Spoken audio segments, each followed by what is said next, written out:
我以為一切都好順利啦，可以避開香港反情嘅大軍，點知我嚟到香港，只係融入咗香港嘅大軍，超多人。第一次入呢個都會城係需要等位。本來呢就諗住幫友友揀件羽絨啊，冬天着嘅。喂，你冇份嘅唔使摸啦。點不知一揀到，好似有幾襯我。7折。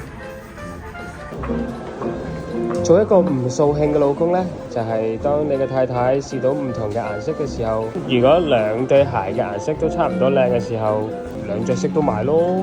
買啦。唔係我想縱容我太太買咁多，而係佢啱啱試嘅時候呢，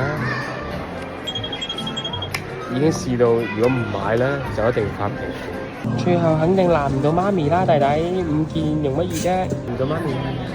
各位男士、女士，雖然我都唔知我身後呢個牌子係咩名，但係希望各位做咗人哋老公咧，要識得眉頭眼額。當你嘅太太試咗5件、10件嘅時候，你都唔支持佢買咧，就做好今晚出街瞓嘅準備。咁梗係湊夠5件啦，佢本身就已經有7折喎，5件之後仲有85折啦，再9折喎，折埋埋等於唔使錢咯。一派胡言。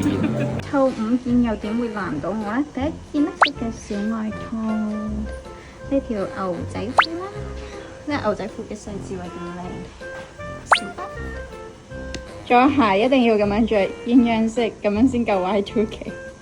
紅色真係好靚，紅色襯牛仔褲。